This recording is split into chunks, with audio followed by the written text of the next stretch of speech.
درود پاک پڑھنے کے متعلق سوال کیا گیا، کیا درود پاک پڑھنا فرض ہے، واجب ہے، سنت ہے؟ اس کی کیا حیثیت ہے؟ اس کا جواب یہ ہے، امام طحاوی علیہ الرحمہ نے اور امام کرخی ایک تھے حنفیوں کے بڑے عالم، ان کے موقف کے مطابق امام کرخی فرماتے ہیں کہ جس طرح کلمہ طیبہ پڑھنا اللہ پاک کی توحید اور نبی پاک کی رسالت کی گواہی دینا کم از کم ایک بار زندگی میں فرض ہے، اور اس کے بعد اس کی نفی نہ ہو تو فرض ادا ہو گیا، لیکن اس کو بار بار تکرار کرنا برکت کا سبب ہے۔ فرماتے ہیں کہ فرض تو زندگی میں ایک بار ہے درود پڑھنا۔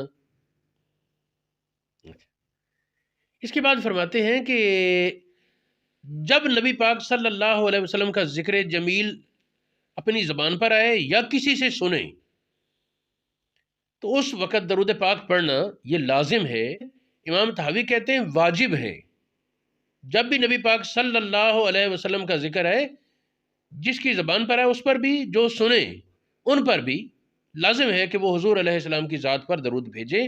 یہ واجب ہے، اصطلاح میں فرض اس کو نہیں کہہ رہے۔ پھر ایک سوال ہوا، انہوں نے کہا جی جب درود پڑھا جائے اس میں پھر نبی پاک کا ذکر ہوگا،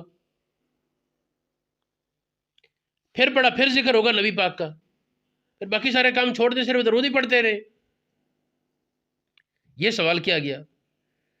علماء نے فرمایا کہ نہیں، اس کا مطلب یہ ہے کہ ایک مجلس میں بہتر تو ہر بار ذکر ہو، جب بھی ذکر ہو درود پڑھا جائے، لیکن شرعی حکم کی حد تک یہ ہے کہ جس مجلس میں نبی پاک صلی اللہ علیہ وآلہ وسلم کا ذکر متعدد بار ہو، اس مجلس میں ایک مرتبہ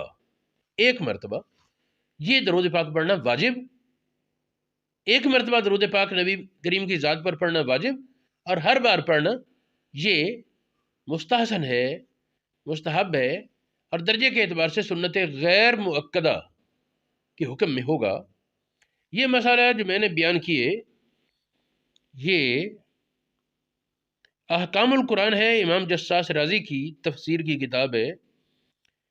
امام جساس رازی کی ایک اور کتاب ہے شرح مختصر الطحاوی، ان کتابوں میں ہے تحفۃ الفقہاء اور بدائع صنائع میں یہ مسئلہ موجود ہے۔ بدائع صنائع کی عبارت ہے، کان ابو الحسن الکرخی یقول ان الصلاۃ علی النبی صلی اللہ علیہ وسلم فرض علی کل مسلم بالغ عاقل فی العمر مرۃ واحدہ، وقال الطحاوی تجب عند سماع اسمہ فی کل مرۃ، ہر بار نبی پاک کے نام سننے پر درود بھیجے، واجب ہے، وہو صحیح، یہی صحیح ہے۔ اس پر جب اگلا سوال ہے، پھر انہوں نے کہا کہ اگر بار بار پڑھنے میں مشقت ہو تو چلو ایک بار مجلس میں کفایت ہو جائے گی۔ چنانچہ تبیین الحقائق میں، مجمع الانہر میں اور کئی اور کتابوں میں فرماتے ہیں کہ اگر تکرار ہو تو پھر ایک بار پر کفایت ہو جائے گی، ہر بار لازم نہیں ہوگا اگر ایک مجلس میں تکرار ہے تو۔ رد المختار، بدائع صنائع اور بنایا فتاوی عالمگیری وغیرہ میں یہ مسئلہ موجود ہے۔